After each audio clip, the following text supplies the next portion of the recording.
ठीक है। हाँ, वरीशा के लिए भिजवा देना। हाँ हाँ, मैं कह दूंगी जरूर। चलो फिर कल मिलते हैं। महक, ये तुमने अंदर का क्या असर किया हुआ है? ये सारे सोफे इधर उधर ये क्यों किए हुए हैं? ये सब कुछ तो मेहरुन्निसा ने बड़े शौक से करवाया है। मैं जानती हूँ बीजान कि ये सब कुछ भाभी ने अपनी मर्जी से करवाया था, लेकिन ये सेटिंग मुझे पसंद नहीं है।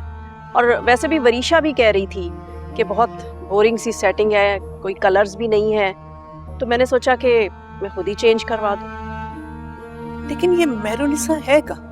कल से मुझे नजर ही नहीं आई।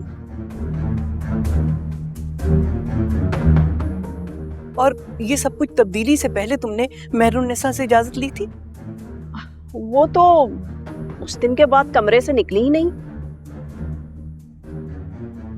घर की क्या फिक्र करती, घर की तो उन्हें कोई फिक्र ही नहीं। और वैसे भी उनके बेटे ने जो गुल खिलाए हैं, वो मुख्तार भाई तो बेचारे किसी को मुंह दिखाने के काबिल नहीं रहे। किस लहजे में बात कर रही हो महक? जबान को लगाम दो। मेहरुन्निसा और मुख्तार इस घर के बड़े हैं और बड़े ही रहेंगे। बच्चों की गई गलतियों से उनके रुतबे और मकाम में कोई फर्क नहीं आएगा। इस घर की बुनियादें रखने से लेकर आज तक मुख्तार और मेहरुन्निसा ने इस घर को दिया ही है, लिया कभी कुछ नहीं है। फीजान, मैंने ऐसा क्या कह दिया? मैंने ऐसी कौन सी किसी को सजा सुना दी? वैसे भी मेरी इस घर में अहमियत ही क्या है। मैं तो बस कह रही थी कि जिंदगी तो मेरी बच्ची की खराब हुई है, रिश्ता टूटने का दाग उस पर लगा, बदकिरदारी का दाग उस पर लगा। लोगों की बातें तो वो सुन रही है, अब कौन मेरी बच्ची को अपनाएगा? बस यही बातें सोच सोच कर तो मेरा दिल घटे जाता है। मैं इसीलिए अपने आप को थोड़ा सा काम में बिजी किया है कि मैं ये भुला सकूं।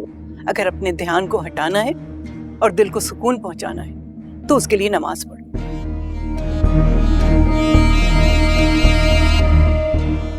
अपने रब के हुजूर गिड़गिड़ाओ, उससे दुआ मांगो। ये रोज रोज के रोने धोने से कोई हासिल नहीं।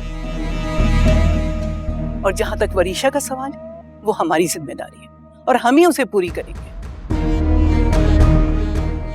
वो मेरे रजा की निशानी है, तुम्हें उसकी फिक्र करने की जरूरत नहीं है। उसको मैं कभी तन्हा नहीं छोड़ूंगी। तन्हा तो उसे आप लोगों ने कर दिया है बीजान, वरना आज तक मेरी बेटी ने कभी किसी से मुंह मारी नहीं की। लेकिन जो वहाज ने उसके साथ किया है ना, अब ना जाने उसे लोगों से क्या क्या सुनना पड़ रहा है।